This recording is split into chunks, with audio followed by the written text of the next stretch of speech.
All right, here we are at the Sunrise Missionary Baptist Church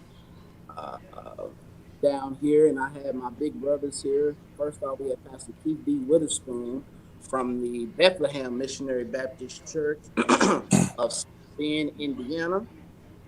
Then we have Pastor Delmus Gillis from the great Bethlehem Baptist Church of Clovis, That's him. That's him. Mexico. And then we have Pastor Andre McGhee. Yes. We have Pastor Andre McGhee from the Greater St. John Missionary Baptist Church. So we have these three great men of God here. And so I'm just grateful that they are here. And I'm looking forward to them sharing with us on today. Amen. So I'm going to share this broadcast from my church page from the Sunrise Church. So it should be uploaded now. If it's not, we can restart due to technical difficulty. So check Sunrise Missionary Baptist Church. Yeah, it's on. It's on? There. It's there. Okay. It's there. Yeah. All right. So let's share that. Get that out. Due to technical difficulty. So share. It's there, Reverend. Yes, sir. And I'm going to retweet this as well. So is everybody good? We good. We good, Doc. All right, so today I wanted to come on and have this conversation, this clergy conversation with three preachers who mean a lot to me and who have been so influential in my life, in my ministry. And I thank God for them agreeing to this, like we were joking before we came on the air on a Monday. So that shows you how much you love me when they do this on a Monday morning. So I just want to thank God for them. So, but I want to open this up by asking each one of them a question. The first question is, how long have you been preaching? How long have you been in the gospel ministry? So I'll start with Big Bro Pastor Witherspoon, and then we'll go down the line. How long have you been in the ministry? I've been a licensed minister for 20 years now, and out of that 20 years of being a licensed minister, I spent 17 of those, almost 18 of those in pastoral ministry. Okay. Pastor McGhee?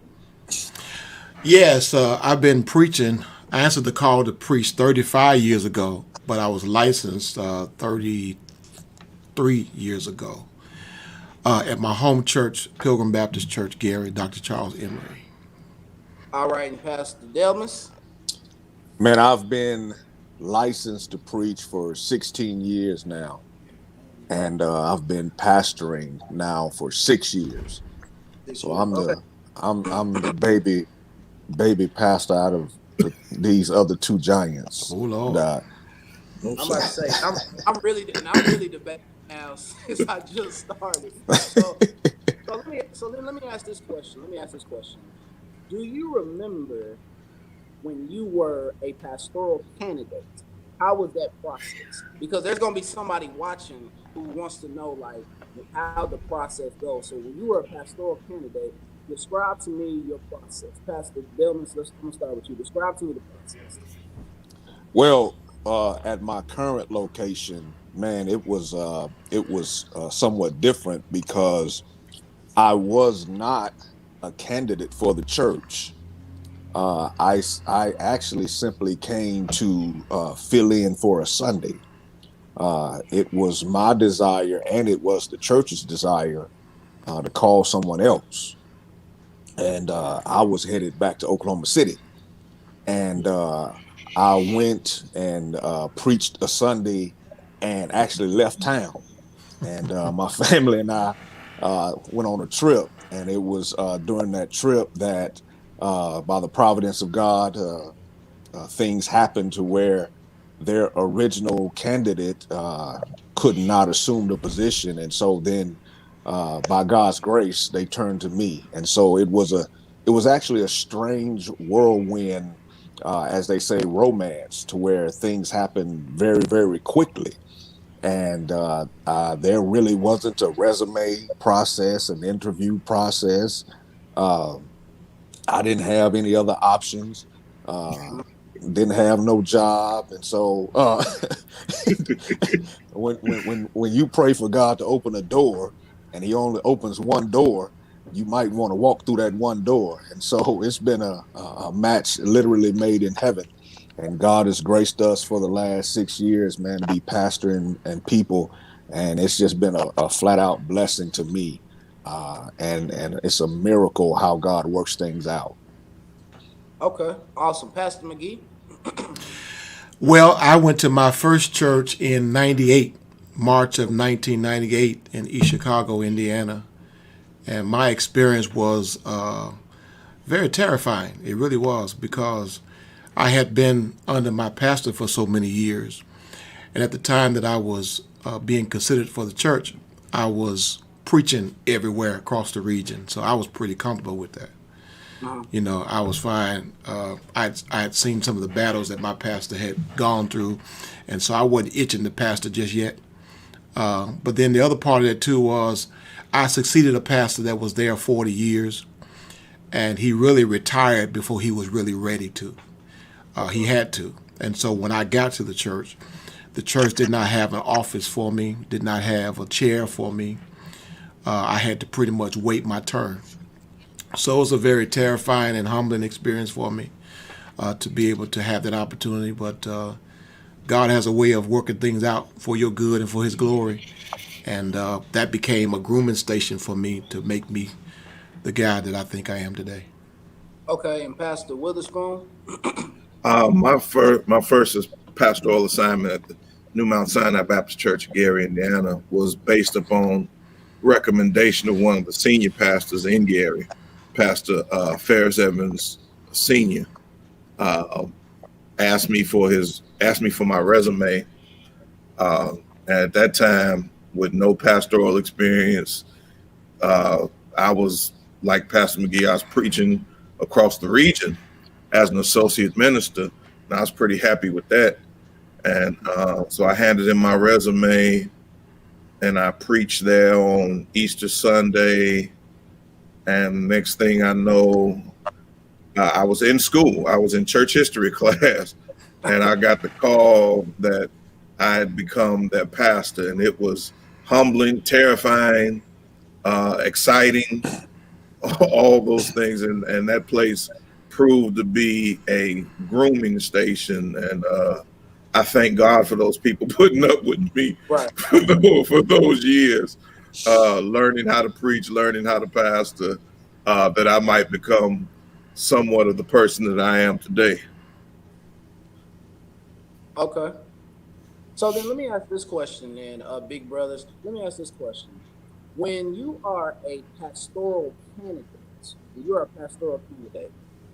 somebody may be watching, may be a pastoral candidate. When you are a pastoral candidate, how do you approach that preaching moment when you are preaching as a candidate?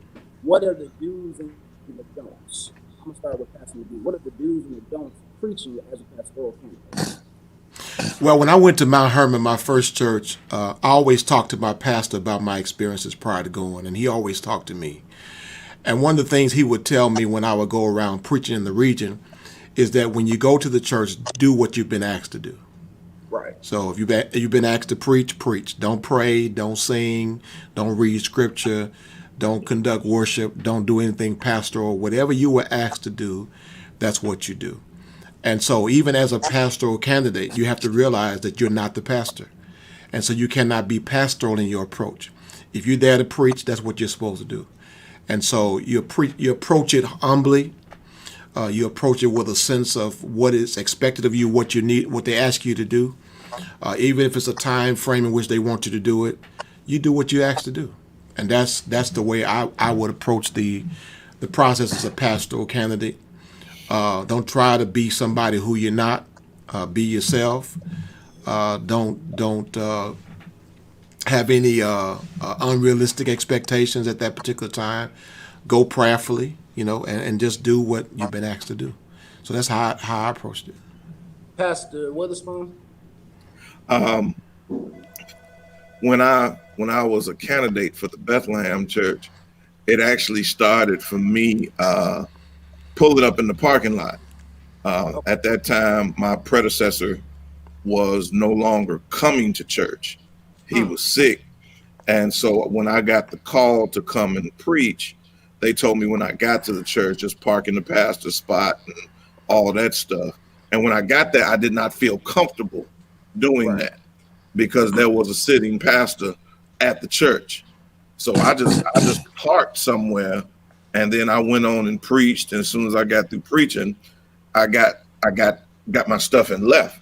And after the call was extended, several of the members came to me and told me one of the things that they admired was when they went out in the parking lot, that my car was not in the pastor spot like some of the other candidates had been to.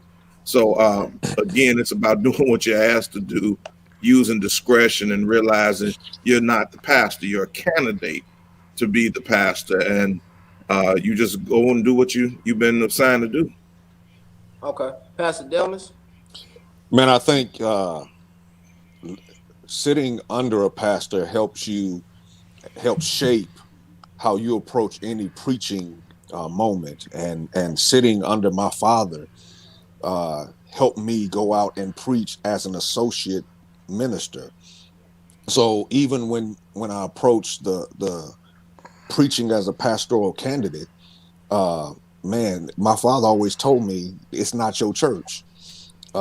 Even when I stood up to preach in his church, he would remind me it's not your church. And so, you know, to go in, I think it's presumptuous of a person to go into a church that's not theirs to cast a vision or to try to assume some role that's not. And so Dr. Reed taught us, stand up to be seen, speak up to be heard, and sit down to be appreciated. Yes, sir. So just what Dr. McGhee said, you go in, do what you asked to do, and as Pastor Witherspoon said, get your stuff and leave.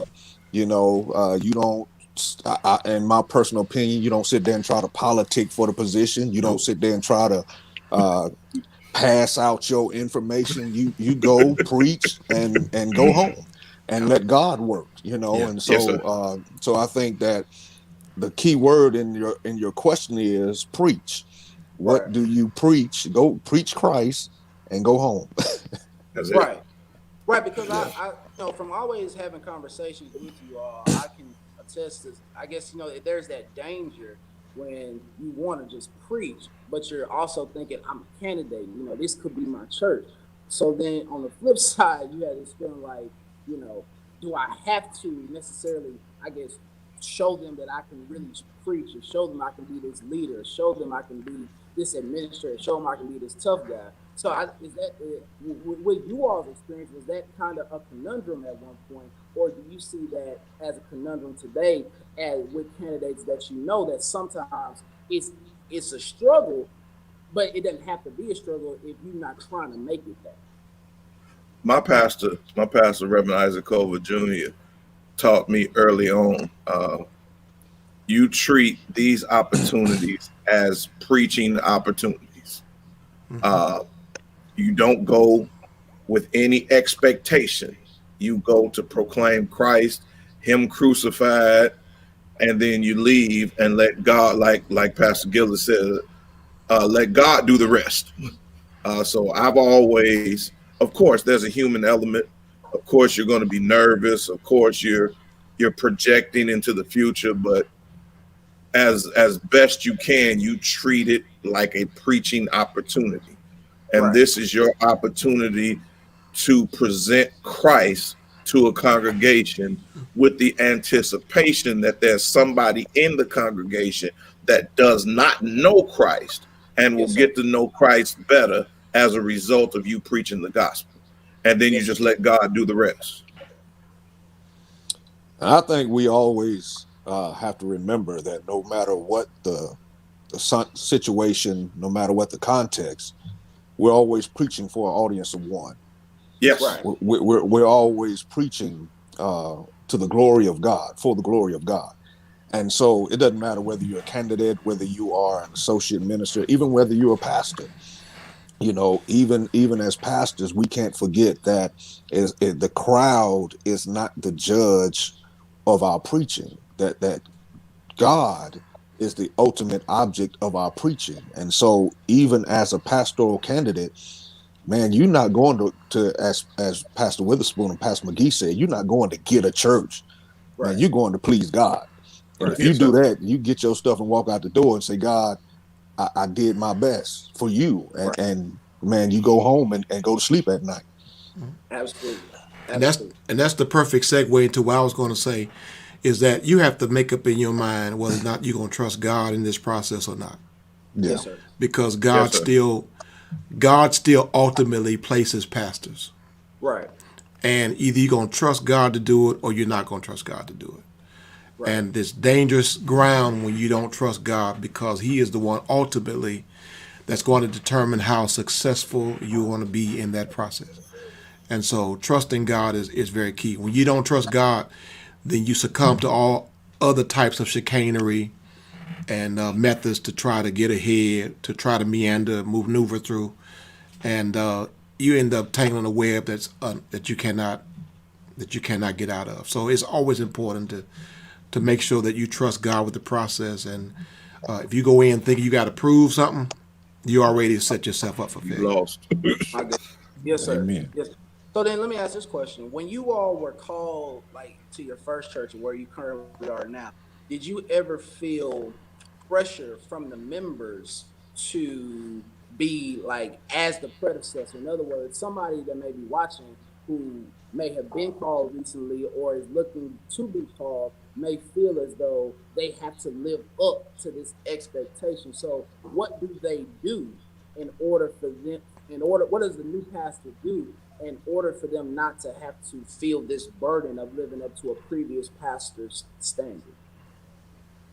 Pastor, Well, I'll say, much like Dr. McGhee, my predecessor was here for 35 years, and he was a beloved pastor. I loved him as Yes, a sir. pastor, and one of the great things about my experience, I can honestly say, is Dr. R. Smith Sr. Co-signed or promoted me being the pastor of this church. Okay. And even when I came here as the pastor, one of my thing was to always honor and respect him. And so much like Dr. McGhee, he still had his office. I would come in and sit in the sanctuary or what have you. He had his seat in the pulpit. Mm-hmm. If he wanted to preach, if he wanted to say something, he said it.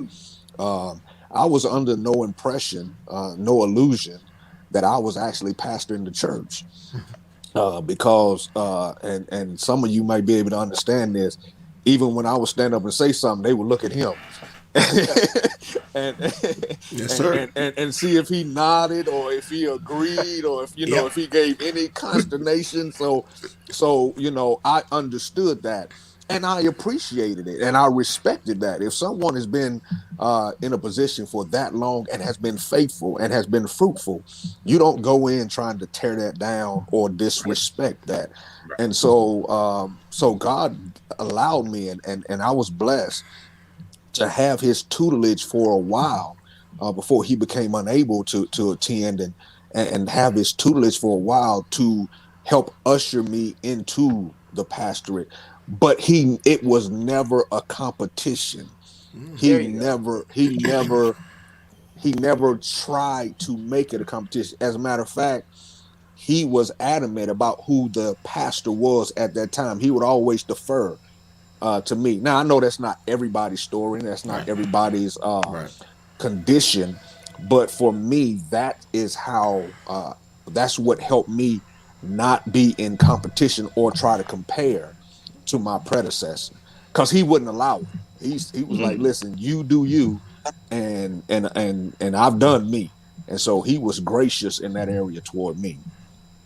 I followed a pastor that had been in Bethlehem for 31 years. He was a legend pastor at the church, a legend pastor in the community. And by the time I got extended the call, he had made his transition on to glory. And there was pressure put up on me to follow in his footsteps. But I had enough sense of my own calling. I had enough sense of my own capabilities to where I did my very best not to succumb to the pressure. Even when you follow a legend pastor, you run into something, especially as a young preacher. When you do something good, they'll tell you, "Oh, that's just like Rev would have did it." And then when you do something that's not so good, "Oh, Rev wouldn't have done anything like that." But you have to have enough sense of your own calling and what God has positioned and placed you to do, not to allow or succumb to the pressure that the congregation will put on you. And from their viewpoint, you also have to understand when you follow somebody that's been tenured, that's all they know. They don't know anything else. Right. They know the way he did it. They know the way he introduced them to different doctrines and different ministries and things. And that's what they know. When you follow guys who've been there 30, 40 years, they pastored generations of families. Right. And so they've married families, they've buried families, they've baptized. And so their methodology has become the operating procedure for that church. And then here you come with your own ideas, with your own methodologies that might run in concert or might run in conflict.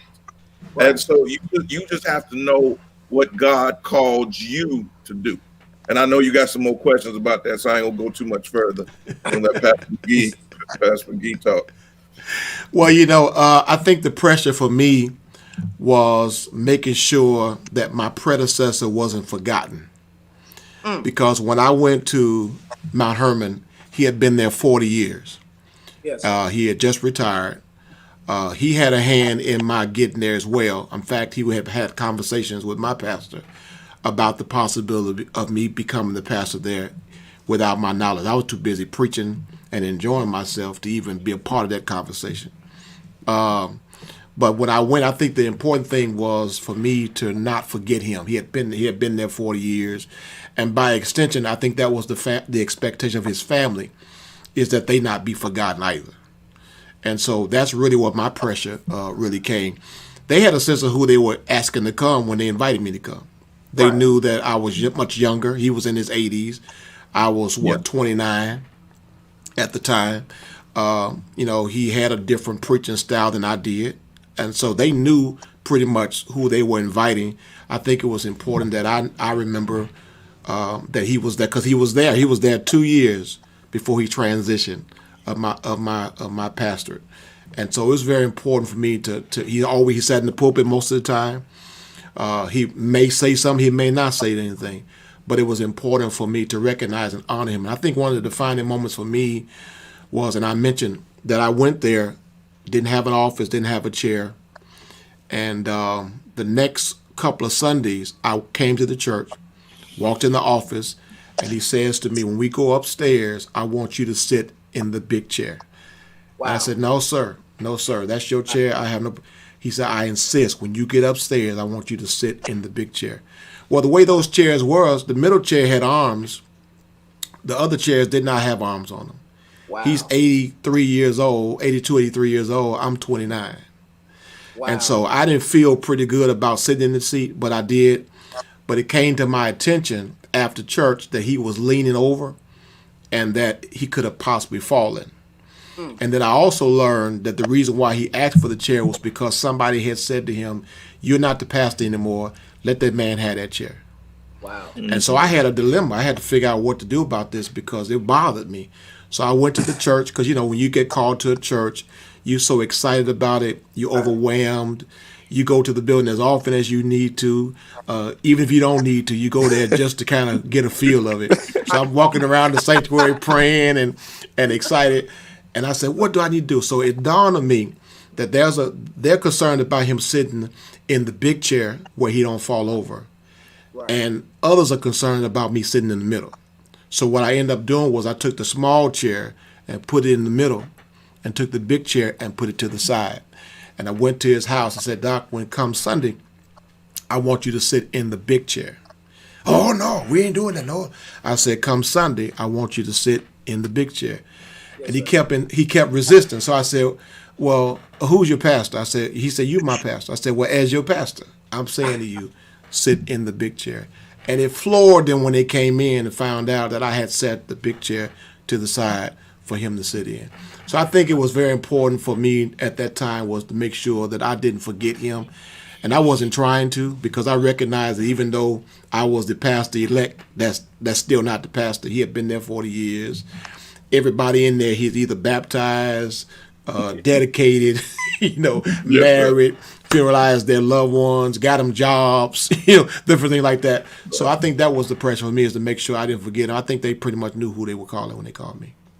Okay, well that's awesome. So as we talk about those senior pastors, I have a question then. Like when you first let's say you first got to a church and you were talking to some senior pastors, what is something a senior pastor told you not to do, but you did anyway?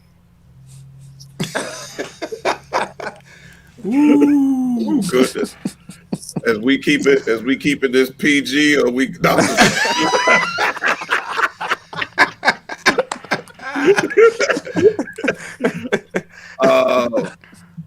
Basically, some of the same stuff I've told you. Preach and go home. And when you start out as a pastor, you wanna get the whole. You want as much of everything as you can get, and you don't realize that the way that you go about it is through the process of time. Yes, sir. Getting to know people, building relationships, forging friendships and fellowship and all that kind of stuff. And I wish I would have saved myself some hurt if I would have taken that advice to just preach and go home. But sometimes I would spend, especially I was still living in Maryville when I started pastoring in South Bend, so it was an hour ride. Sometimes I would stay at the church for hours after church, just talking to people, and just trying to, instead of preaching and going home. And what I ended up doing was I ended up trusting some people and telling people some stuff that they never should have had access to. And had I listened and just preached, hugged some folk, changed my clothes, and went home, I would have saved myself some pain, saved myself some embarrassment, and saved myself even some controversy from divulging information to people that were not capable nor qualified to handle it. Amen. Amen. You just sang my story. I mean, I'm telling you, not only at the first church, but also at this church that I'm at now, that's very vital that you make sure that you don't have certain conversations, in-depth conversation with people, particularly those who are not in any position to help you, right. And you don't know where they're going to put that stuff or take it. And one of the things you have to learn right off, because the same thing with the first church and second church, a strong family church. I mean, people were so interwoven and intermixed, and when I came to this church, I was blessed to have far more funerals than I had weddings, and those funerals allowed me to know who was connected to who. Yes, because sir. Yes, sir. Aside from those funerals, you didn't know who was related to who.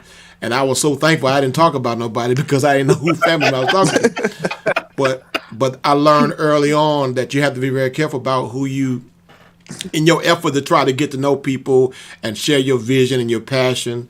There are certain lines you don't want to cross, because you'll get information out there that you don't really want to get out there at that particular time. And then once it gets out there, it's hard to curtail it. Yeah, I wish I'd have listened to my father. One of the things about preachers is we love to preach. Mm-hmm. And man, any opportunity we had to preach. Oh, Lord. Oh, man, we're going to preach. Yes, sir. And my dad told me, he said, son, don't forget to pastor your church. Yeah. Meaning, don't take every preaching opportunity and running all over here and there and forget about to pastor your church. Mm-hmm. Wow. And man, listen, honestly, I didn't listen. And man, every time somebody called, I was gone preaching here and Yeah. there, you know, preaching. Oh, yes, sir. And man, I got to the point to where I wore myself out and was preaching but couldn't pastor. Mm. And my Wow. father, you know, and my father told me, you know, listen, you pastor the Bethlehem church. Yeah. Yes, You sir. don't pastor the community or the state or Right. no, you pastor the Bethlehem church. Yes, So sir. if you feed everybody else and My your God. church is starving, you failed as a pastor. Mm-hmm. Yes, sir. And Wow. my first couple of years, I didn't listen to that. And not only that, my church was so supportive. Wherever I went, they went. And man, I drugged them all over the place to the point to where when I needed them in ministry, they weren't available. What time? They What were Yeah. time? tired, you know. And so actually, you know, I thank God, and this is one of the things for me. My wife is my kind of, she's my stabilizing force. And I was talking to her because we talk over things that we got to do, and I said, baby, I got to go here, and you know, I got to go here, and I'm gonna be here this night, and she told me, she looked at me straight in my eyes, she's like, listen, I'm not going. And I was like, and it kind of took me back, and I'm like, what is, she's like, listen, I got these kids, you know, we have family life. She's like, if you go, fine. She said, I'll be here when you get back. And it kind of made me look at what I was doing, what I needed to do, and what I should have been doing. Mm-hmm. And then I harkened back to what my pastor, my father told me, you're not pastoring everywhere, you're pastoring at home. And so I actually cut back tremendously because every opportunity is not an opportunity you should take. I know No. we love to preach and I get it, but sometimes you just got to learn how to say, no, that's not the best thing for me right now. And so I think that's what I should have listened to, but I didn't at that time because I just want to preach. Yeah, man. Gillis, I think you also run the risk because that same thing happened to me, always running. And I think the end result of that, you run the risk of becoming the guest preacher at the church you pastor. Absolutely. Because Absolutely.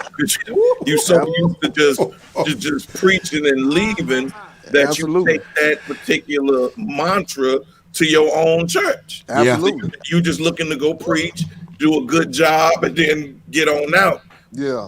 And neglecting your responsibility to feed that flock of God that you've been given oversight of. So if I could help any young preacher, and even you too, Brown, don't become the guest preacher at the church you've been assigned to pastor. Because also what'll happen is you'll spend more time preparing for your guest appearances Yes, sir. and not for your primary responsibilities. Yes, sir. You know, Yes, sir. if you got to preach 2 or 3 times that week, you'll spend more time trying to impress folks that you ain't gonna be around. That's that right. you ain't even gonna see And, again. yeah, and forget to feed the flock that you're responsible for. Yes, sir. So you helping somebody else flock be fat and full, and you come home and your flock is malnourished. Anemic and sick. Yes, sir. Yeah, and Anemic so and sick. you Yes, got to sir. be careful, man. And I think we all have to be very careful that we don't forget that primary responsibility that God has given to us. Yes, sir. Wow. Mm-hmm. Wow, listen, well, as we segue to the next question, that right there, hopefully that blessed all of us. I know it blessed me, especially just starting, but because I'll tell you, me and Pastor Delmus had this conversation, me and Pastor Witherspoon had this conversation, me and Pastor McGhee have always had this conversation. They've always told me that. So when you first get to a church, and other pastors across the country have told me, when you get to that church, especially when you're first starting, you don't know them, they don't know you, so why would you be away? That's all. Yeah. Y'all all told me that, which makes perfect sense. Establish your voice. That's right. Build your relationship. So then let me ask this question. And even on that note, if you don't Go mind, ahead, Pastor McGhee. even on that note, because let them know your voice. Because a lot of times the temptation when you first start pastoring is to immediately try to pay back people that have been kind to you. and invite them to your church. You got to be a little selfish and stingy at that point and say, look, I'm going to take as long as I need to establish my voice at this particular church so that we can both appreciate each other, so that we can take care of each other. So when the time comes for me to bring other people in, not only will they be ready for it, but they'll be prepared and eager to do it. Right. So you have to take the time to really. Yes, sir. You got to set, because you become the standard. Your preaching will become the standard for that church. Right. And they got to know what that standard is. And so you have to be faithful to do it as consistently, because for the first couple of years, did nobody come in here at all for nothing. Yes, sir. You know what I'm saying? Because I wanted, and we had 2 services every Sunday, and I preached both of them. And we wanted to make sure we established a voice. And then when the time, because I had to bring them along because they wasn't used to that for a while anyway. They had different people coming in, but they were candidates and they had their own agendas and stuff like that. Right, there you go. But they needed a steady, stable voice that they could rely on every week. And once that happens, then you can look at prayerfully who you might want to bring in, not just for the sake of doing them a favor because they did you one, but because they're going to help you at your church. Amen. So then let me ask you.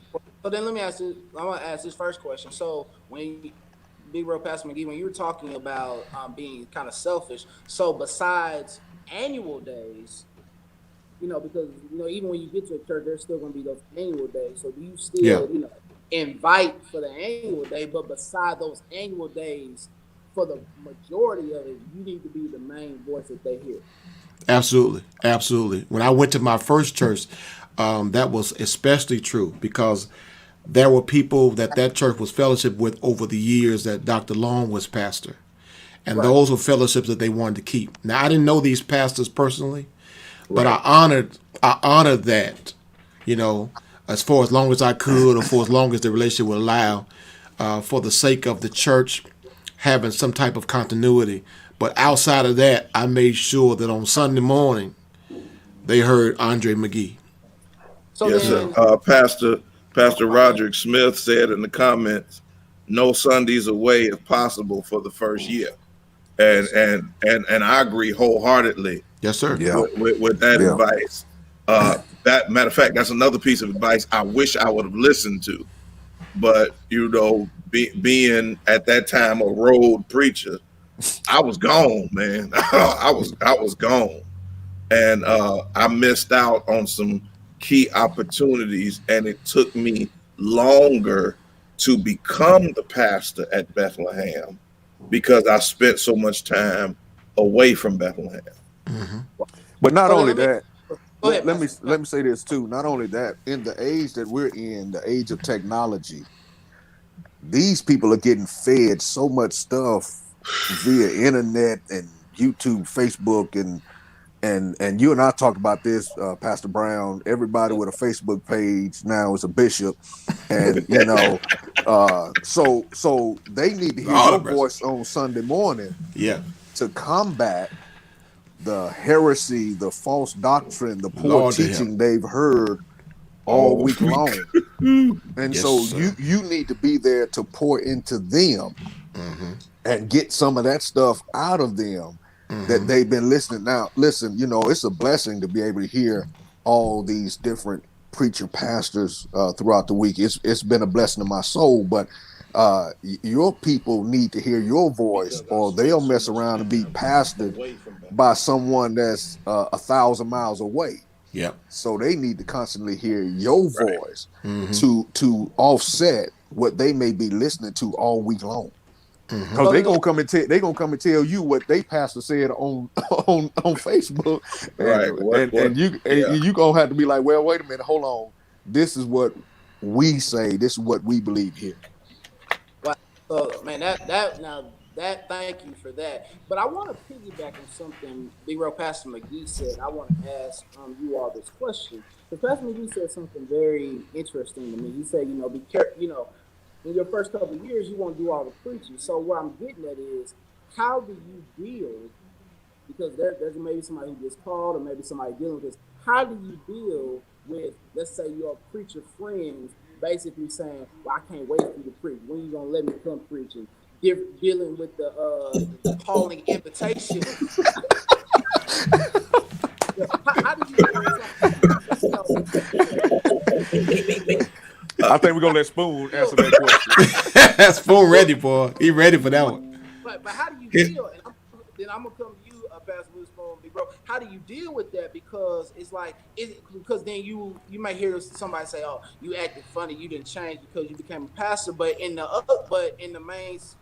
main regard, what you're doing is doing what you all have said. I'm trying to build something. So it's not that I'm being funny, but at the same time, you don't realize what kind of church I have, and you don't realize what kind of people I have. So now, and then this is me starting. So I'm gonna start with Pastor Witherspoon. How do you deal with those who are, say, your friends, but now because you're pastoring, they may not be pastoring, but they still want you to basically just bring them along? The best way to never preach at the Bethlehem Missionary Baptist Church of South Bend is to ask me to preach. If you never want to preach at my church, there's a surefire way. Ask me, can you come and preach? And I guarantee you will never have that responsibility. I am the shepherd of the Bethlehem Missionary Baptist Church, and God has entrusted me with that sacred responsibility. And listen, even when I'm not preaching, I'm the shepherd of the Bethlehem Missionary Baptist Church. And I am responsible for what goes across the pulpit of the Bethlehem Missionary Baptist Church. And so that's not something that I take lightly. Neither do I give opportunity simply because we friends. Because if we're real authentic friends, then that ought to go beyond preaching. Right. And exchanging pulpits and exchanging opportunities. Mm-hmm. If we're authentic friends, then if we preach for each other, that's fine. But if we don't, it still don't impact our friendship. And amen. Stanley said it best. Every preacher you let stand, you endorse. Amen. And listen, I got some friends that I would go to war for, that I love with everything in me, but they've never preached at the Bethlehem Church. You can preach it. I preach that. But I would say you preach that more than I do. That's greater St. John West. But seriously, and I'm telling you this, Brown. If somebody asks you to preach, don't let them. Don't let them. God grants opportunities based on his sovereign will, based on their faithfulness. Now, if the Lord put somebody in your heart, that's different than somebody asking for an opportunity. Yeah, last time I checked, no was still an answer, and it's still a complete sentence. Like I just tell them, no. When I want you, I ask for you. And I learned that early on because coming up before I started pastoring, the late pastor of Peace Baptist Church, F.D. Burns. Yes, sir. Yes, sir. Had heard me preach at our Pilgrim broadcast and Clark Road broadcast the prior Sunday that I saw him. And he said, what you doing the second Sunday in June? I said, well, I'll check with my pastor and let you know if I'm able to come. He said, will you do that? So I called him and told him I would be able to come. So I came. As soon as I came in his office, he sat me down. He said, McGhee, there are two reasons why I asked you to come preach for me. The first reason I asked you to come preach for me is because you didn't ask me, could you come? Because had you asked me, could you come, you wouldn't be here. He said, the second reason I asked you is because some preachers preach with fire and no light, and some preach with light and no fire. And I believe you have both. And so I think it's important that we allow people to ask us to come. You know, we were taught early on, it's better to be asked up than to be asked down. Even when I walk in a church now as a pastor, I don't just assume that I can just walk to the pulpit or go anywhere I want to go in that church. I'd be just as fine sitting in a pew, whether it be pew 8 or 18. But it's always best to be asked up than it is to be asked down. Yeah. So, so I think it's important that we remember going into a church, particularly you, Pastor Brown, is that people who really understand and really appreciate what's going on with you are not going to put you in a position to even entertain something like that. And those are the people you ought to shun. And I have to agree with Dr. McGhee that real friends are not going to even press for an opportunity like that if they're real friends. Yep. They understand what you're trying to do, and they'll be the first ones to tell you, man, you need to be preaching, not me need to be preaching. And so we have to be guardians. Yep. And you have to even be careful of your congregation. Yes. You need to let this person preach, and you need to let my cousin preach. And listen, I've seen pastors lose their church. Yep. Because they let somebody who was recommended preach, and man, tore the church up, man. So anyone, you got to be leery of anyone who at this time in your pastor preach or any time is asking you to come. I'm like Dr. McGhee. If I go to someone's church, I'll sit in the back.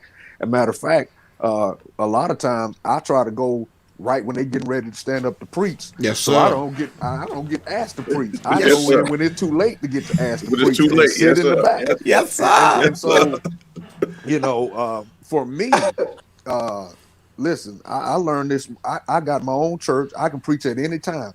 Yep. I can go in there right now and assume my pulpit and preach to the pews if I want to. Yes, sir. And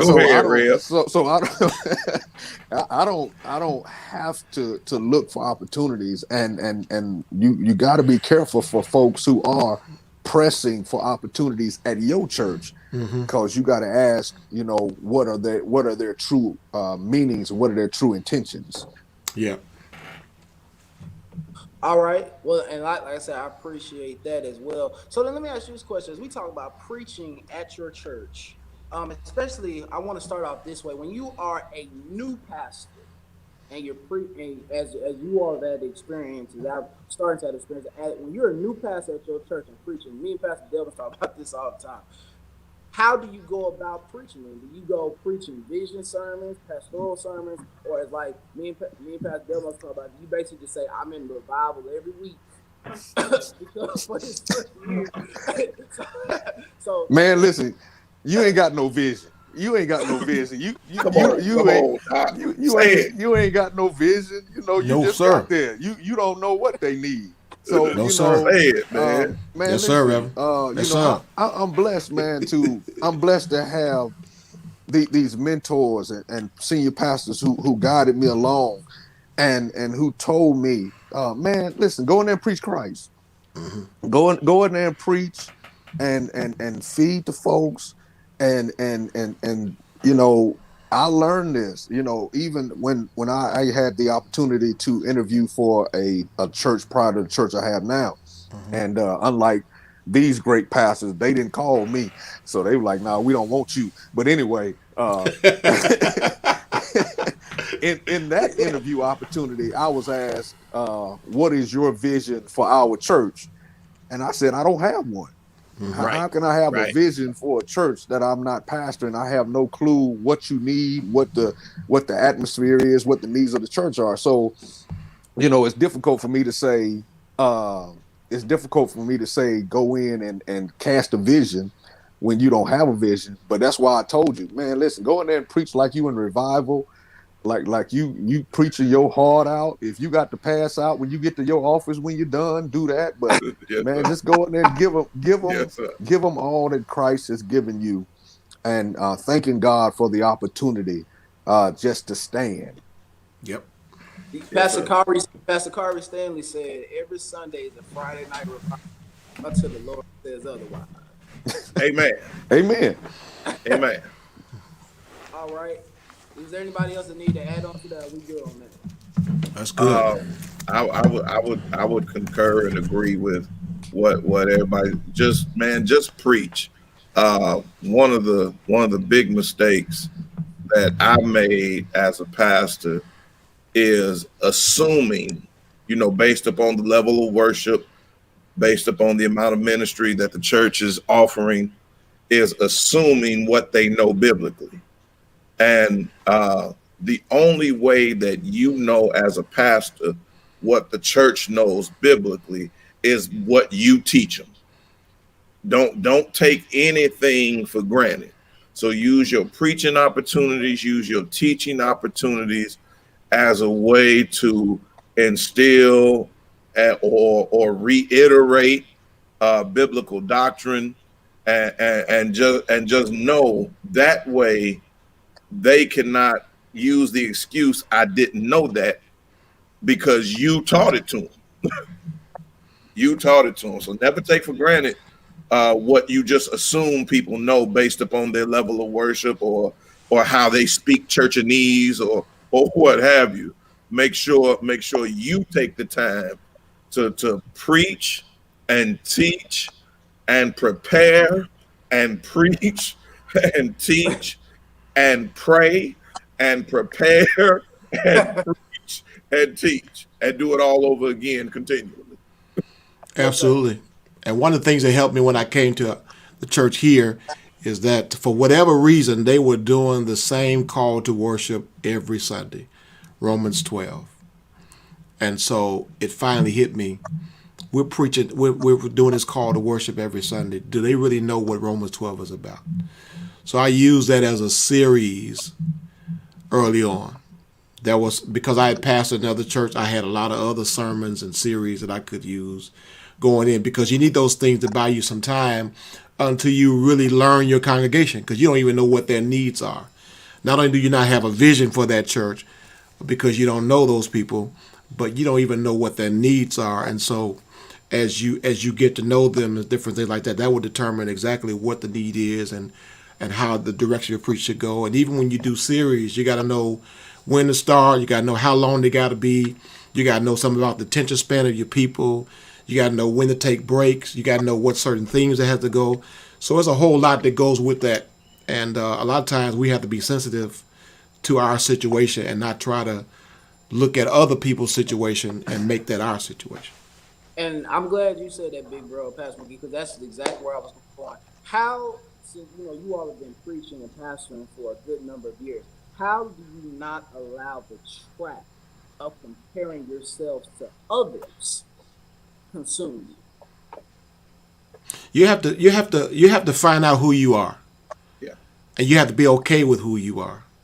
You have to know that you are uniquely who you are. And a lot of times we try to be other people because we, for some reason, think that we have to be a carbon copy of them to be successful. God didn't call you to be a carbon copy of them. He called you to be yourself in Him. And so you have to be comfortable with that. And a lot of us sometimes early on, we're tempted to try to be other people because we've been convinced that, it's not okay to be ourselves. That was a big challenge for me going early on, because I came up under a pastor that could preach, teach, sing, hoop, squall, you name it. I mean, he could do it all. He was from the South. I'm from the city. And, he come from generations of preachers. I'm a first generation preacher. So I wasn't the son of a pastor. So I didn't have nobody showing me those different things. And so trying to be comfortable in my own skin was a challenge, being okay with being who I am. But once you decide to be who you are and perfect who you are, you don't have to worry about who you're not. Comparison in and of itself is the thief of joy. You'll spend so much time comparing, Lord Jesus, that you missed out on the opportunities that you've had to rejoice. Yeah. I don't know about these other pastors, but there's been some times in my pastorate where things aren't going so good, and I immediately, when things aren't going good, I immediately start comparing. And I've said things like, Lord, what's going on? Look at such and such. Here I am, I'm struggling trying to do this, and such and such got a wife, a girlfriend, and a boyfriend, and they doing and they doing all kinds of stuff good, and it don't seem like nothing happening to me. And y'all the best. But I focus so much of my attention on what they were doing. Yes, sir. That I robbed myself of some joyous moments that the Lord was doing for me, Right. even in my struggle. Yes, sir. Yeah. So just be mindful that every time you compare, you take the focus off the joy that the Lord has set before you.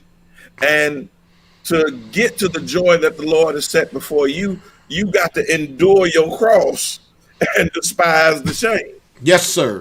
But you spend so much time looking at everybody else that you never get to the joy that is set before you. Yeah. And to piggyback off what Dr. McGhee said, you got to be comfortable with your known shortcomings. Yes, sir. If you know what you don't have, and you know your tendencies, your proclivities, your struggles, if you know that and you're comfortable with that, understand that God, his strength is made perfect in your weakness. So those things that you're looking at as a weakness, God can use for your strength. Absolutely. Because Dr. McGhee, I'm a Southern boy.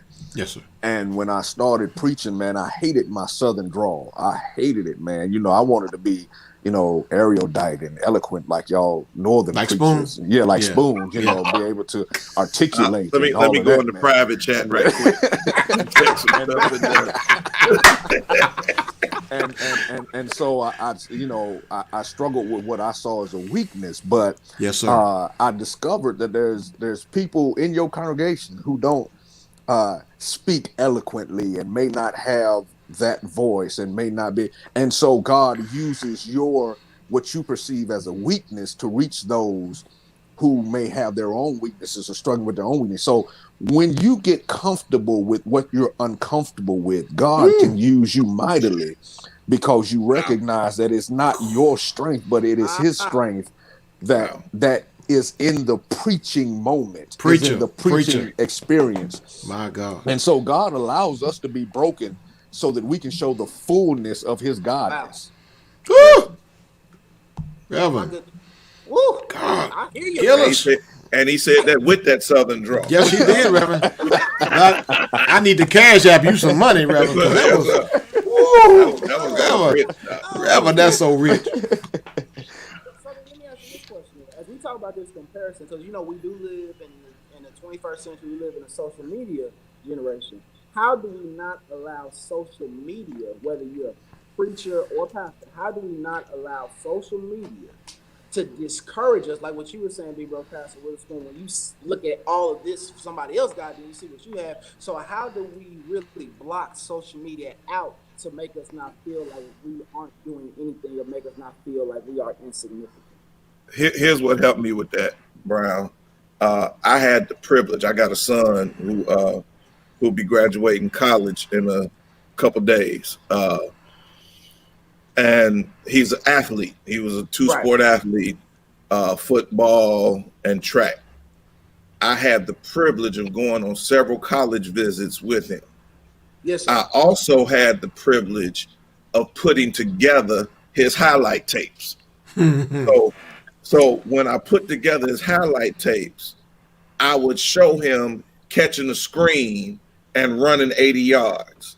I would show him catching the fade and going into the end zone.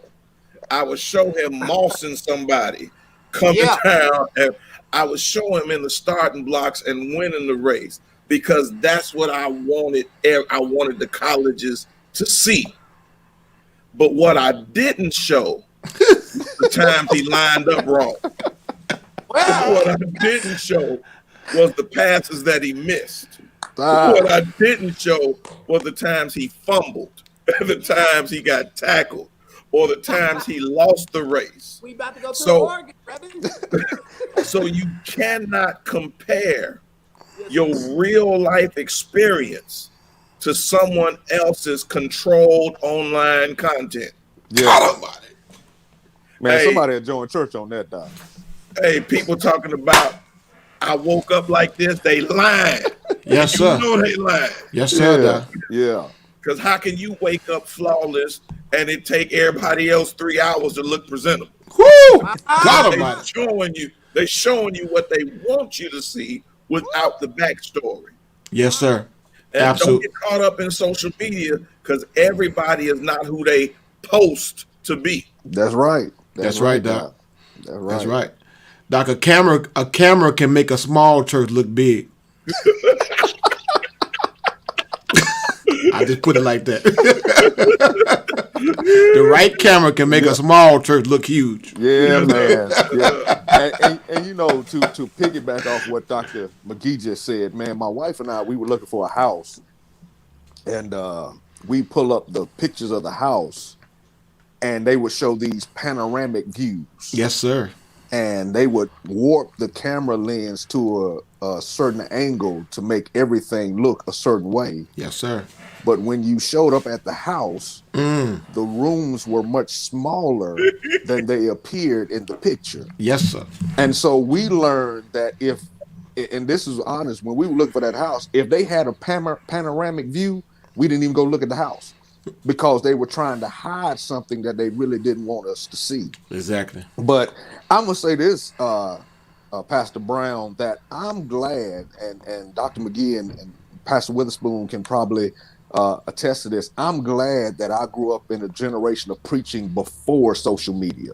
Okay. Yes, sir. Yes, sir. And I'm not knocking anybody that's coming up now. I'm just saying that we grew up in an era before social media. Yes, to sir. where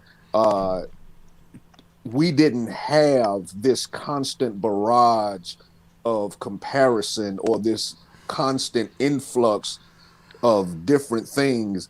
If you wanted to hear from a preacher, you actually had to go hear that preacher. Yeah. Yes, sir. You know, or you had to know somebody that knew that preacher. Yep. And so we had the privilege of knowing before we knew. And so a lot of times now what is happening and man, I pray for these young preachers that are coming up because they are so influenced by social media. And I'm not saying that in a bad thing. I'm just saying that, man, it's so dangerous because some people can be whatever they want to be in the cyber universe. But when you sit next to them, you discover the true reality of what they are. And so, you know, I would just say, if you are a young preacher, a young pastor, pay attention to where you are and don't try to pay attention to where you're not or what you are not. Yes, sir. Wow. Absolutely. Well, I appreciate Yes, sir. that. That helped me because you know I was my conversation with all three of you. You know, I could tell you about my frustrations, about, you know, y'all know about some of my frustrations, some of the things that, you know, I was battling with, some things I was dealing with. But that just hearing that again is just encouraging to me. So then let me ask you this question. As a pastor, and somebody may be watching who is a pastor that can also tune into this, but especially as a pastor, give me a time when you had to preach a hard sermon, but not just preach a hard sermon, that preparation when you had to preach that hard sermon. How did you deal with preaching a hard sermon? Man, let me just say this, and I don't know other ones' experience. My hardest sermon I would have to say was my grandmother's funeral. Okay. Oh man, my big mama was my heart, and she lived to be 102 years old. So there was not a day of my life where she wasn't in my life. Yeah. And there was always a phone call or, you know, I could always reach out to her. But I remember the last time that I talked to her, she said, boy, I'm ready to go. She said, now listen, you gonna do my funeral. And she said, you better not be up there more than 15 minutes. What you say? She said, she said, I'm 102 years old. I've been here long enough. Don't y'all keep me longer than I need to be here. And so and so but for me it was just, I mean, as you talk about preparation, because I preach funerals and you know, even other family members, but preparing both of my grandmothers, preparing, how do you say words of comfort when your heart is literally broken, when you don't even want to be there, when you don't even want to speak to anybody, but you got a whole family looking to you to say something about what everybody's feeling. And so in those moments, man, I think for me personally, the normal preparation just goes out the door, the normal steps of sermon structure and homiletics and hermeneutics. Man, listen, those are moments where you just flat out have to totally depend on the Lord and let him just say what he's going to say. And you actually sit there and just watch the moment. Because I can literally say, my family will tell me, well, man, you preach that. And I'm like, dude, I have no clue what happened. But that for me was the most difficult time I've had in preaching. For me, for the most part, the hardest part is the preparation. Preparing is harder than presentation for the most part. Yeah. But what makes the presentation so hard for me is when I'm expecting to get praise from the people. Because a lot of times there's the temptation when you preach a sermon that's not so hard and one of those things that don't get in the face of the folk as much, you expect that same response then to be the same when those hard sermons come. And so I had to focus on, okay, is this what the Lord want me to preach? Mm-hmm. Is this what He want me to say? And am I okay if I don't get any amens for this one? Because a lot of times it makes it difficult for us to preach those sermons when we're looking for affirmation from those people. Because, see, the bottom line is, as pastors, regardless of what you preach, you still going to be the pastor next week. If somebody else preached the sermon, they could probably kill their ministry that Sunday. But for you, you get to live another day because they understand you the pastor. And as the pastor, you got to say certain things that are hard to say. So I think your focus has to be on whether or not you're honoring God with the preaching, or is your ambition to seek praise from the folk. I would agree with what both pastors have said, and probably try to surmise it by saying assignment over affirmation. Yes. Keep your assignment fresh. And like Pastor Gillis, the hardest preaching assignment of my life was eulogizing my grandchild. Yes. And I ended up being like Pastor Gillis and just let the Lord have his way. Mm-hmm. But my area of comfort is in the process of exegesis. That's why I find relief taking the steps. Mm-hmm. And I think I prepared 3 sermons for a funeral. Yep. And even up to that morning, did not know which one I was going to preach. Mm-hmm. And I ended up taking one text and preached all 3. I somehow the Lord wove that thing. Yes, He did. Together. I was there. Yes, He did. Where it all fit. Oh, yes. And so it becomes assignment, even though my heart is broken at the loss of my grandchild, and I'm looking at my son who is totally despondent. Yes, sir. Who is blaming God. Yeah. Who is angry, pissed off with God at the loss of his child. And I'm trying to be dad. I'm trying to be pastor. Right. I'm trying to do all of this and still maintain the truth. And so for me, it became assignment over affirmation. And sometimes you got to get lost in your calling and lost in your assignment, and then let the Lord do the rest. Even though I don't want to be in this place, I'm assigned to this place. Yes, sir.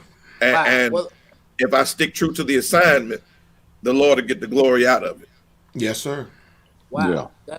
That's definitely encouraging to hear that as well. So let me ask you this question then. As we talk about preaching, as we talk about study preparation, how do you build your library?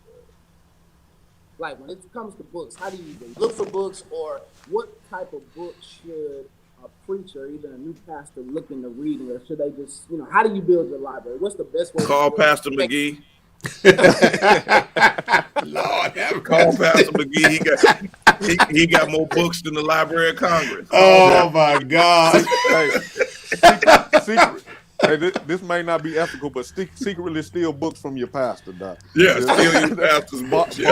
Borrow books and keep them on loan for it now. Oh, absolutely, man. I tell you. Hey, that's it, brother. Because I'm telling you, because just like your shelf behind you, Dr. Gillis, my pastor would have books everywhere, and I'm on his shelf looking at his books all the time, trying to fit. And then later on, he was the one that turned me on the Logos, and then when I came to the area, Pastor Pettis turned me on the Word Search, and then in between, I was familiar with Olive Tree and all these other different things. And then word of mouth, when you iron sharpens iron, when you talk with other pastors and preachers and you ask them simply, hey, man, what you reading? What you reading? Yeah. That's a way to kind of help build your library as well. And then as you read those books that you read, you find other books that they refer you to, in the bibliography and all those other things. So those are the things that kind of helped me to build, because I felt that since I was one of those preachers that couldn't sing, one of those preachers that didn't hoop and squall, I had to get my lesson if I was going to take a stand. So that meant that books were my friends. I can't lift my leg like Brown be lifting. I gotta have something to say. Yeah, we mess around and throw a disc if I lift that leg that high. Man, who you telling? Dislocated my hip. I'm going to the hospital if I do that. Yeah. But honestly, one of the ways that I built my library was going to school. Yes, sir. Yeah, that too. As you matriculate through school, your textbooks are going to refer you to other books. When you're doing research for schoolwork, it's going to introduce you to other books, which is going to open other worlds of books. Yep. And so that was one way that I built my library. But something else interesting in my life, my wife used to go to thrift stores a lot. And my wife would find these books, older books or books that people have gone to a thrift store, man, for a quarter, 50 cents, in thrift stores and whatever. And man, I mean, just rich books that people have, cast to the side, or someone in their family passed away and they just donate or what have you. And so, that saying is, look for treasure among other people's trash is really significant, and has been significant for me. If you go to a thrift store or a used bookstore or something of that nature, man, there's some treasures there, man, that because the word never changes, and just because it's contemporary and got a shiny new cover, it doesn't mean that the old stuff doesn't have just as much significance. And so, because books can be expensive. Yes, sir. And if you go out there and trying to buy every new book, you may find yourself eating tuna fish and drinking Kool-Aid. But if you look for other opportunities and look at other ways to build your library, man, they're out there. You can go on websites now for used books and just peruse through these used books for $1, $2, $5, and just look on there, man, and feed your soul through the work that other people have already put in. And surround yourself with like-minded people. Right. There are times, and since we've been more electronic recently, we haven't done it like we used to do it. But there'll be times Pastor McGhee would call me, or I'd call Pastor McGhee, and we just go make this day a bookstore day. Yep. And we've driven as far as Grand Rapids, Michigan, a couple hours away, to go to Baker Book House. Yes, sir. To go to their used book section. And we come out with boxes. We need to do that again. Yes, sir. And come out with boxes of used books. Yes, sir. I mean, commentary sets that $800 brand new are $40. Yes, sir. And stuff like that. And you just take those opportunities. I might not read it today, but I got it. I got it. For when I need it, it's there. And just hanging out with people, that want to be better at their craft just like you do. Yeah. Will hold you accountable and also want to see you grow. Yes, sir. You know, Pastor McGhee and I and Pastor Gillis and I, we talk about what we reading all the time. Just because I appreciate what they do for preaching, and so I want to know, hey man, what went into that sermon? Mm-hmm. What you reading, or you was in a series on this. Where'd you get your background from, and that kind of stuff, and that just leads you into getting more books. On Logos, they do a free book every month now. Yep. and I just download it every month. Sometimes I don't even know what it is, but when it pop up, I just download it. It's I just download it. got it. I got it. If I ever need it, it's there. Yeah. You know, and the goal is not to just establish a library, but to have, but to use. To use, Right. yes, sir. I'm about to go to the bookstore after we get done, just to put. I'm gonna send you a list. Yeah. and let me add this too, man. I was talking to a good friend, a brother, beloved Pastor Tony Rome. Okay. About books. Yeah, Tony Rome. Yeah. And you know, great preacher. And I was struggling because I had all these books that I didn't finish. You know, all of us got a whole list of books that we started and didn't finish. And he taught me, he said, man, listen, books are your tools. He said, you may not use every one of them all the time, but like Spoon just said, they're there when you need them. So there may be a season where I don't even look at this section of books, but then I come into this sermon series where now I need that tool. So you got to make sure you got it when you need it. Yes, sir. Awesome. And then I just have a couple more questions that we're gonna be done. Listen, they've been so generous with their time. Like I said, it's a Monday, so we ain't gonna hold them too much longer. We're gonna give them a couple more minutes, and then I'll send you my Cash App in a minute. Amen. Well, I already owe. I gotta give Delmus his cash because the OU OSU game, but we ain't gonna go down that road today. I'm trying to, I'm still. Don't go there today. You were supposed to give me my deposit before I even came on here. I think that was the agreement that we came up with. That the money was supposed to be in the account before the broadcast we got started. it. Yes, sir. Yes, sir. But there's a couple more questions, and then, like I said, we can go through. Another question as we pertain to just like when we talk about the pastor, the preaching, and this is another question for a new pastor, for somebody just getting called to a church. What does a new pastor need to necessarily tell his new flock? What does a new pastor need to inform his flock about, whether that's his family, whether that's hobbies, things like that? What does a new pastor or this pastor in general always should tell their congregation about, their priorities outside of church? And do you ever feel guilty, or should you ever feel guilty about telling your church no because you need to be with your family? Wow, that's a loaded question. What's up, man? That's Man, a setup now. that question is loaded. I mean, it is deeply loaded. It's packed. I'm telling you the truth. Well, a lot of the stuff about you, the church has probably already learned during the process. They know whether you're married versus single. They know whether you have children. They understand that. I think the best thing you can do as far as balancing your relationship is to demonstrate it. You can say what you need to say all you want, but you got to demonstrate to them that you understand. Because, see, one of the myths that has to be dispelled that a lot of pastors are still circulating is that the church is not my wife. No, sure ain't. I'm not married to the church. The church already has a bridegroom, and his name is Jesus. Yes, sir. My role is the best man. Name again. I'm preparing the church to meet her bridegroom. Yes. And so every Sunday I'm telling her about a man that she gonna meet one day. And so I shouldn't be concerned about trying to be the man that like the man she gonna meet. And so there has to be a balance, and you have to understand you have both responsibilities. You have a family which was given to you first, and then you have a church, and you have to balance in that as you walk in your relationship with God. So I think you shouldn't feel guilty about that as long as it's understood that balance is there. And you have to, not only from the church side, but your family side. Yep, exactly. You got to allow your family to know and show that they're a priority to you. Yep. because you never want your family fighting the church for your affection. No, sir.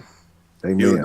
And so you take clear time for your family, and when it's family time, It's family time. it's family time, and when it's church time, your family will help you be better at the church. Right. When they know that they occupy a definite top spot in your life, they will help your ministry to be successful. Amen. There have been times I've had to tell my church, hey, listen, I'm not going to be at this meeting. My son has a game. My son has a track meet. My daughter has to cheer, this and that. And because I've shown my kids and I've shown my wife where they sit in my list of priorities, now that they're no longer in high school, they work with me at the church. Yes, sir. Yeah.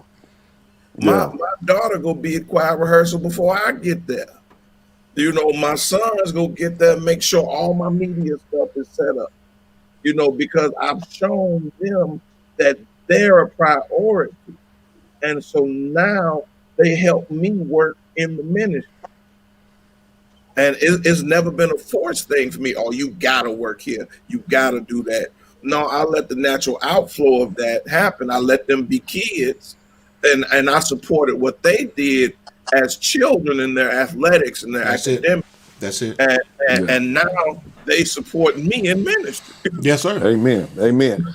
My situation, man, I spent 23 years in the military. And so I spent a lot of time away from my family in that career. Gotcha. Miss birthdays, graduations, holidays, because of my duty. And so when I came to the church, I know what that felt like. I knew what it looked like, and I knew the toll that it took on the family.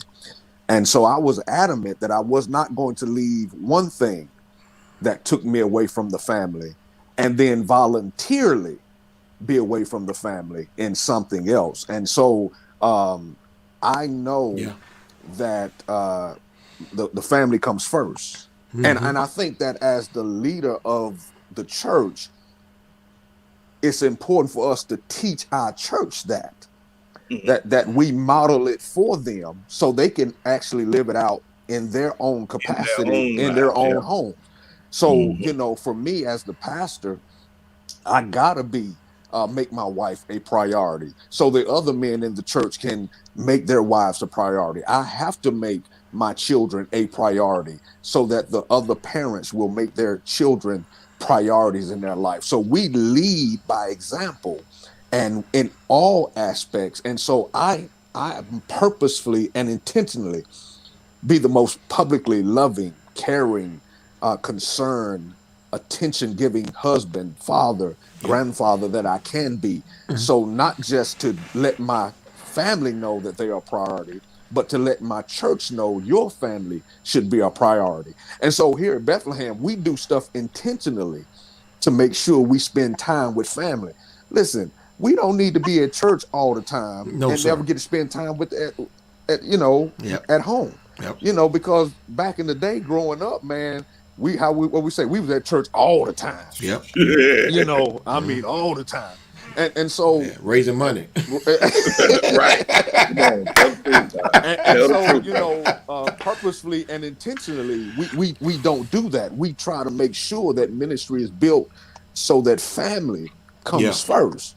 So we come and do ministry together, or we at home together. But and I know it's always, as a pastor, you're gonna have those moments where you have to, take time away and you gotta go do what you gotta do. But as Pastor Witherspoon said, if you make them a priority first, when those moments come up, family understands. And family will not only support you, they'll help you do what you need to do as a pastor. Exactly. Pastor Brown, I was talking about how my kids helped me. Let me give you this one. Because I've made my wife a priority, she partners with me in ministry too. So when I get those phone calls in the middle of the night that somebody done passed away, our partnership is of such where she'll answer the phone and say it's such and such. I'll get up and start getting clothes on.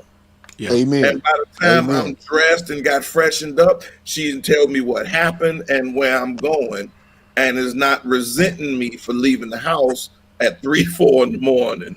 Amen. But helping me to fulfill my duty. Amen. And my church knows that I go to sleep real early. I listen, don't say nothing, Spoon. I know I'm old, but I go to sleep early.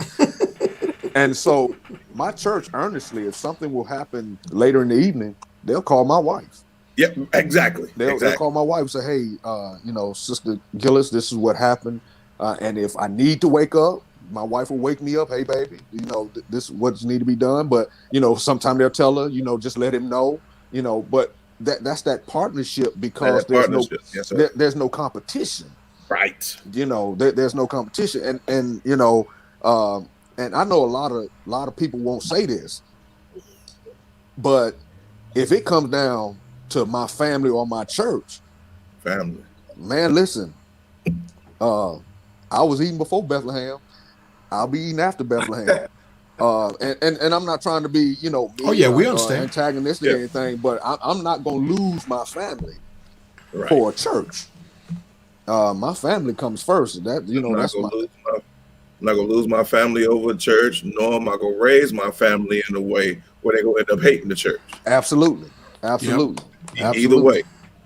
Yep. Because although we're not married to the church, we tend to make the church our mistress.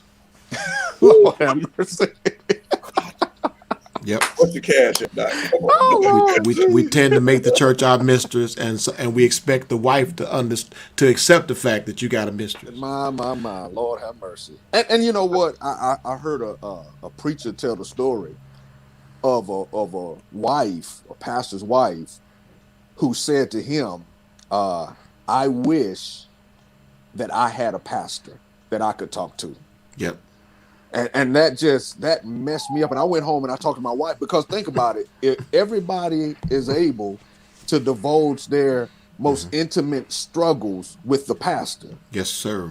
But who does the wife talk to when her struggles are intimate, and who does she divulge to? So she said I wish I had a pastor to talk to like everybody else in the church. Wow. Wow. Oh.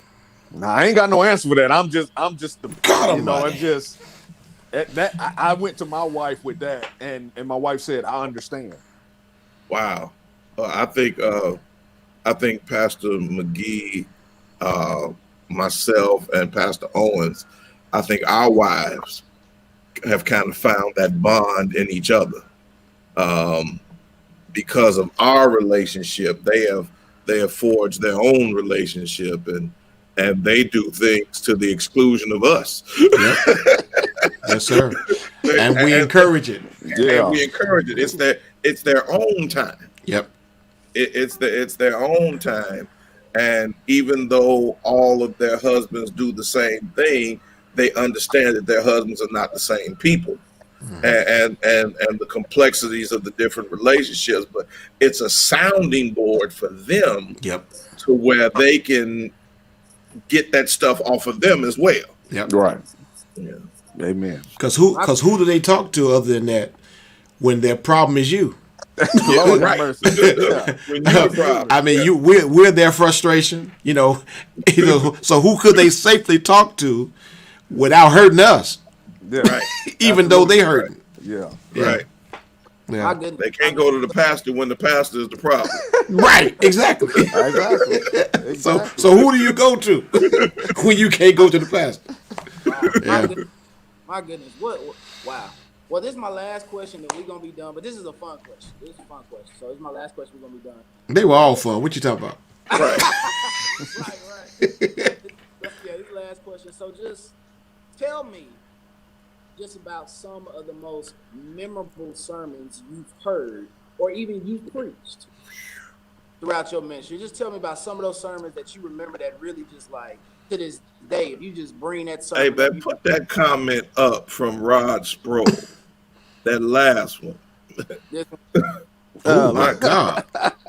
Oh, Lord. Dude. Rod, come on, man. Ooh, Lord. That's all Yes, right, sir. man. That's a Or good you check. or you can say, don't sleep with the church and date your wife. That's Yeah, your wife, man. right? Flip that either way.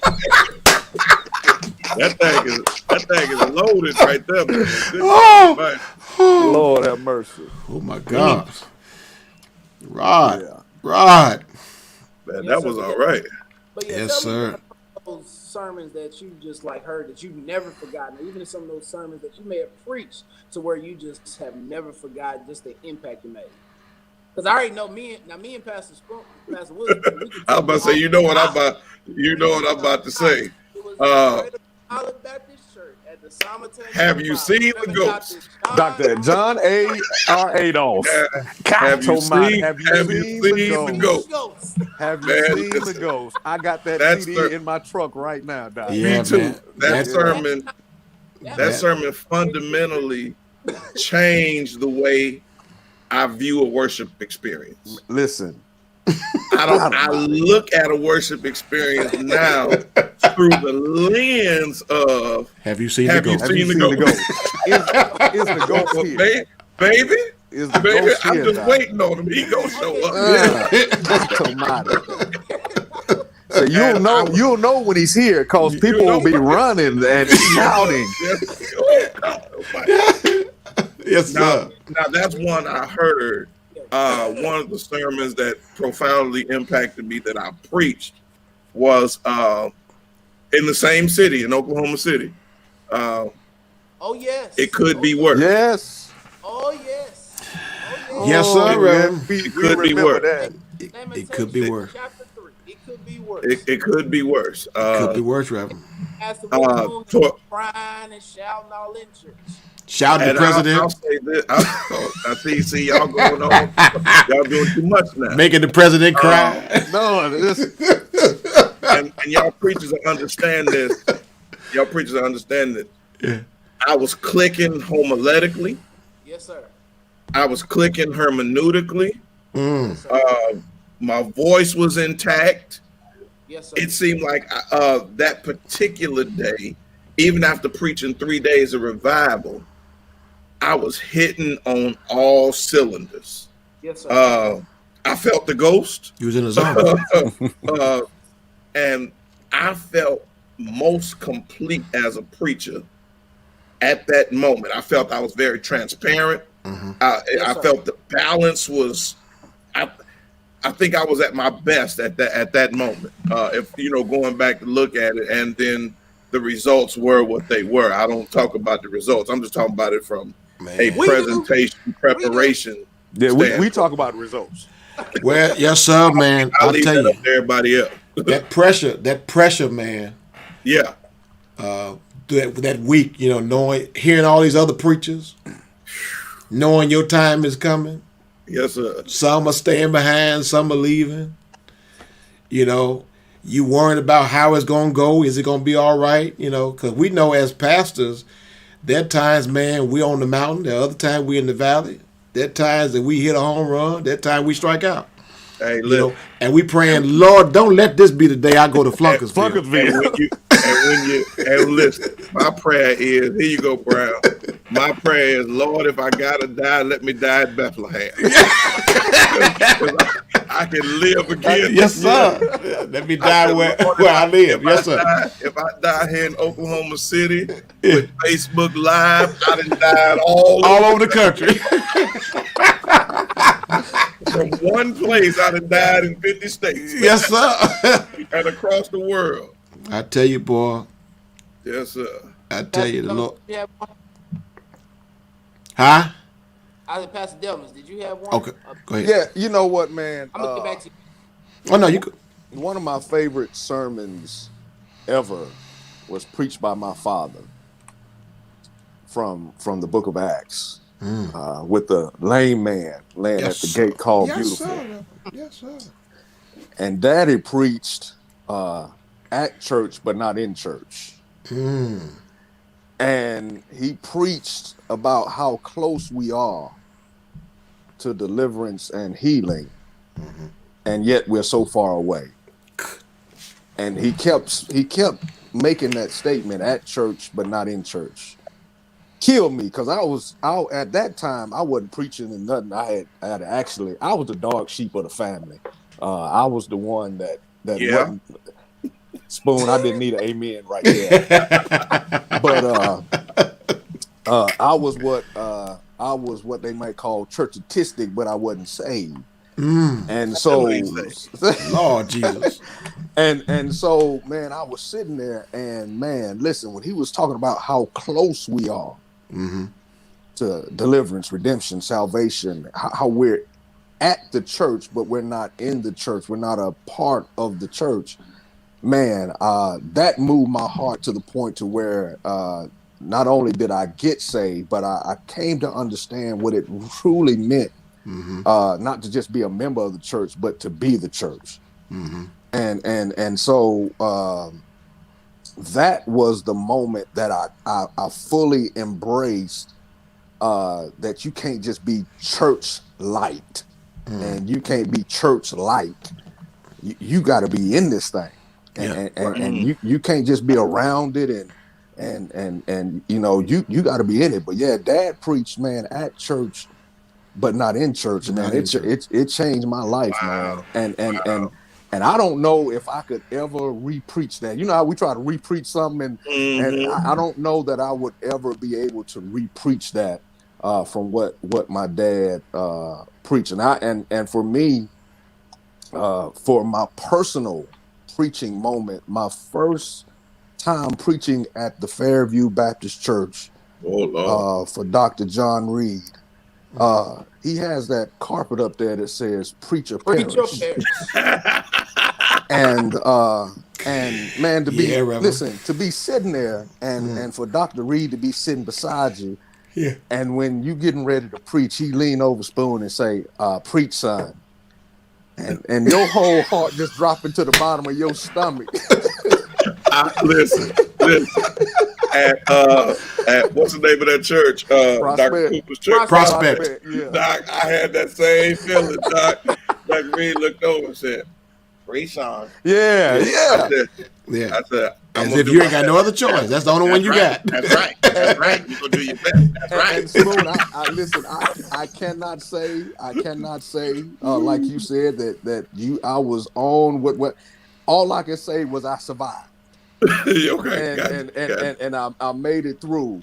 But that moment, there are certain places where you just flat out can't die. No. And you can't flunk. And I'm like, Spoon, if I'm gonna die, let me die at Bethlehem. But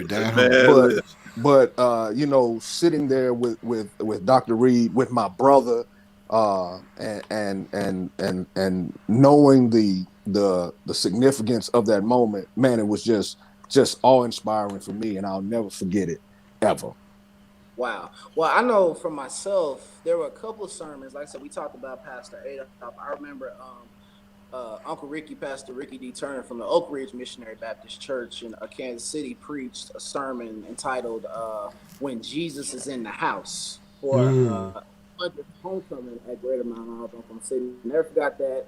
Then he preached a sermon about from the woman with the issue of blood, and he preached, "Does Mount Olive have any issues?"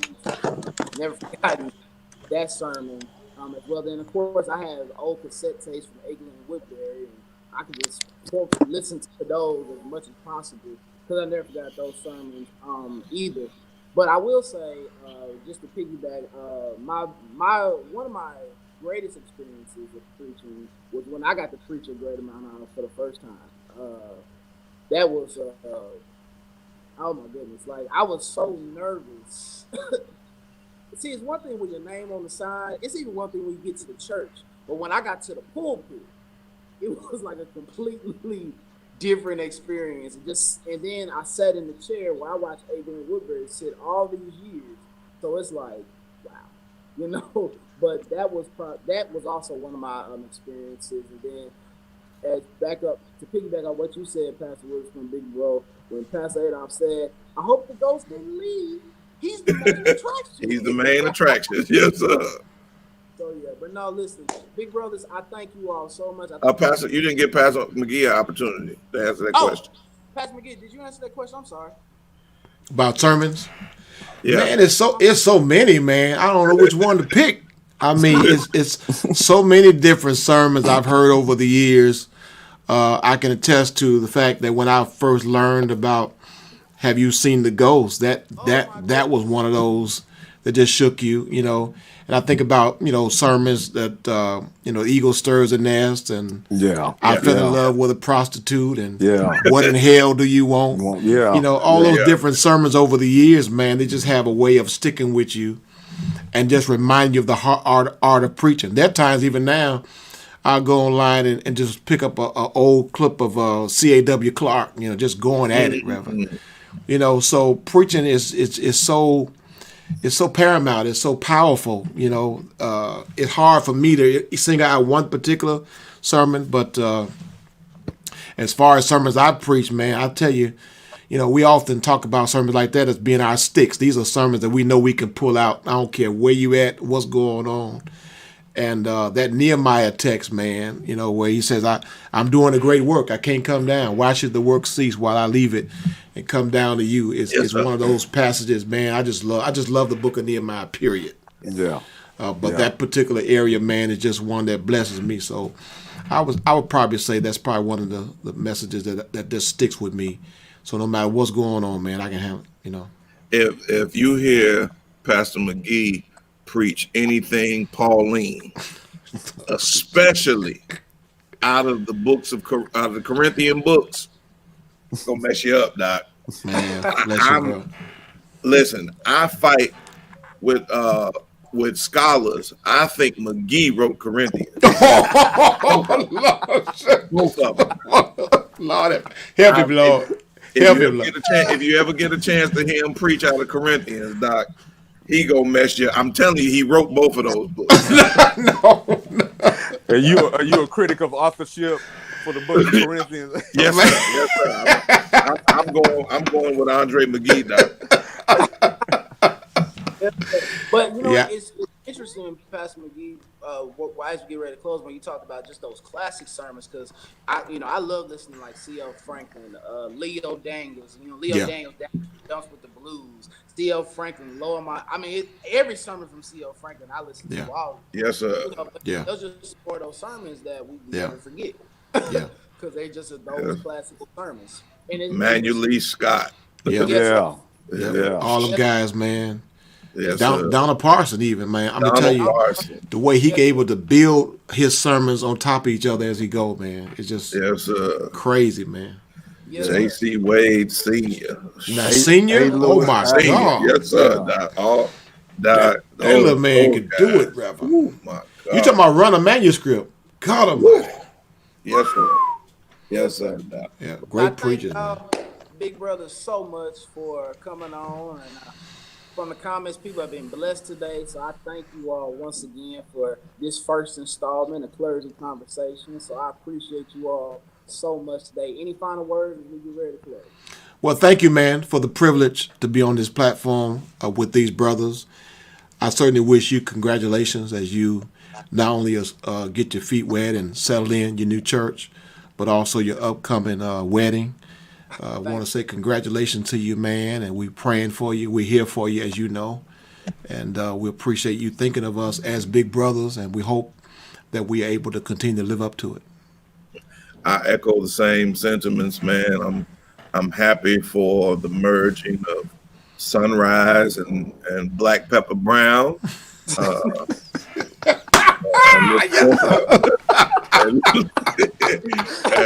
And look forward to your marriage and just all that God has for you, man. I'm excited about what God's doing in your life, and I thank you for allowing me to be on this panel with my brothers, man. These are guys that I love as much as a man can love a man and still be a man. These are my guys, so I'm very privileged to be on here with them. Yeah. Man, I'm honored and privileged to be on here with these great preachers, pastors, man. It's just an honor. And I echo the sentiments, man. I'm proud of you, Pastor Brown, man. I love you. Yes, sir. Proud of what you are doing, what you're about to embark on. Proud of you. And Sister Shayla, as you guys merge as husband and wife. And just to say that's gonna change your preaching too. Yes, sir. Marriage and family life is gonna just give it some seasoning, Reverend. It's gonna season your preaching. It's gonna change your preaching. So all them principles you had before you got married, Doc, I'm gonna tell you right now, you throw all them out the window. It's gonna pepper your preaching. It's not gonna work. I'm just all those ideas. It won't work. It ain't gonna work, Doc. Nope. So marriage is gonna humble you like nothing else will. Yes, sir. So man, listen, I'm proud of you. Thank you for including me in this, and man, just keep doing what you're doing. You're gonna be fine, and you know, and the great thing about it is the conversations we're having now. Don't think you got to do it by yourself. No, man, there's a whole fraternity of us that are out here who are living it, have done it. And so, man, when you run into those moments where you just struggling, man, pick up the phone and be like, hey, pick it up. Man, you know, because all of us have picked up the phone before. Yes, sir. And reached out to somebody. And still do it. And we do it now. And do it now. So yes, sir. You know, the temptation is, yeah, I got to do all this. No, man, you got to do all that by yourself, nope. man. All of us are living off of what we've learned from other people. And so, man, don't sit down there and struggle by yourself. Reach out, look out, and you got a wealth of knowledge at your fingertips when you need it. Yes, sir. Well, like I said, big bros, thank you so much. Those who are still watching, share this. I know they're going to share it. I pray you were blessed today, and we can't wait to look forward to doing this again. So I love you all. God bless you. And we're going to let them get back today, Monday. They chilled. Thank you. Thank you. Thank you. And don't think we ain't forgot about our money. Yeah, I want my money. Don't think we ain't forgot about our money, Doc. I'm just throwing it out there. We'll talk later after this. Yeah, we're gonna talk after this. Yes, sir. Like, hey, bless like you, Mel, man. like Mel Gibson in Payback. Yes, sir.